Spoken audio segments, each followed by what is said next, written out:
Tahun 1174 adalah tahun yang merubah wajah Timur Tengah. Di Yerusalem, seorang remaja berusia 13 tahun, Baldwin IV ditabalkan sebagai raja selepas kematian bapaknya. Namun, di sebalik mahkota emas itu tersembunyi satu rahasia ngeri. Baldwin disahkan menghidap penyakit kusta lepresi. Dari sejak kecil penyakit yang perlahan-lahan memakan saraf dan kulitnya. Manakala di Mesir dan Syria, seorang panglima agung, Salahuddin Al-Ayyubi, baru sahaja menyatukan umat Islam dengan satu matlamat, yaitu mengembalikan Yerusalem ke tangan Islam. Dua kuasa besar kini berada di ambang pertembungan yang akan dikenang selama 1000 tahun. Perang Mangisat pada tahun 1177. Detik kejutan, sebab utama konflik ini adalah perebutan kuasa di Tanah Suci. Salahuddin melihat Baldwin sebagai raja budak yang lemah.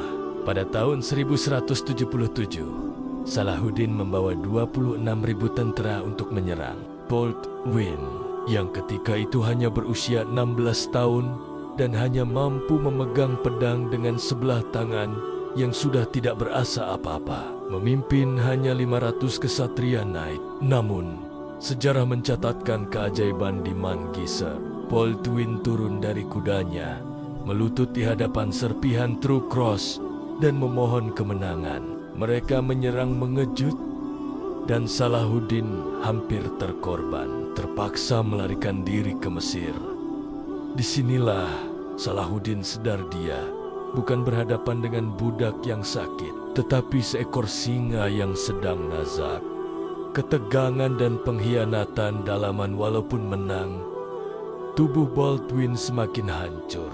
Dia buta dan tidak mampu berjalan. Konflik memuncak bukan sahaja kerana Salahuddin, tetapi kerana sikap rakus bangsawan sendiri, seperti Reynold of Sheha, Tilan, yang sering melanggar perjanjian damai dengan menyerang karavan haji umat Islam.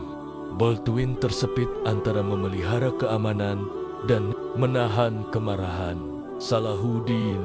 Dia tahu jika perang besar berlaku, tubuhnya tidak akan mampu bertahan. Dalam kepayahan, Baldwin sering meminta gencatan senjata. Salahuddin yang menghormati keberanian Baldwin bersetuju berkali-kali. Satu perkara yang jarang berlaku dalam sejarah Perang Salib.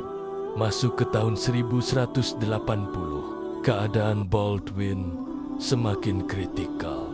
Dia terpaksa dipapah dan dibawa menggunakan tandu ke medan perang. Salahuddin melihat musuhnya menderita. Beliau menunjukkan sisi keadilannya. Dikabarkan Salahuddin menghantar tabib pribadi, buah-buahan segar, dan ais dari gunung untuk merawat Baldwin. Mereka berkomunikasi melalui surat, saling menguji kebijaksanaan. Penonton dapat merasakan dilema mereka. Mereka mahu menang, tetapi mereka saling mengagumi jiwa lawan masing-masing. Baldwin keempat akhirnya menghembuskan nafas terakhir pada usia 24 tahun. Seluruh Yerusalem berkabung. Salahuddin merasai kehilangan itu. Dia kehilangan musuh yang paling dia hormati. 2 tahun kemudian, pada 1187, barulah Salahuddin berjaya mengambil alih Yerusalem dalam Perang Hattin. Namun, lihatlah cara Salahuddin memasuki kota itu.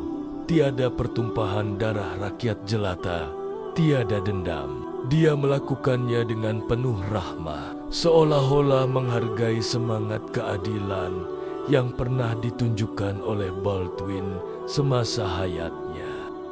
Sejarah bukan sekadar tentang siapa yang menang atau siapa yang kalah. Kisah Baldwin dan Salahuddin mengajar kita bahwa di tengah-tengah api peperangan dan perbezaan agama, masih ada ruang untuk integriti dan kemanusiaan. Baldwin mengajar kita tentang ketabahan jiwa dalam jasad yang rapuh. Manakala Salahuddin mengajar kita bahwa kuasa yang sebenar adalah apabila kita mampu menghormati musuh.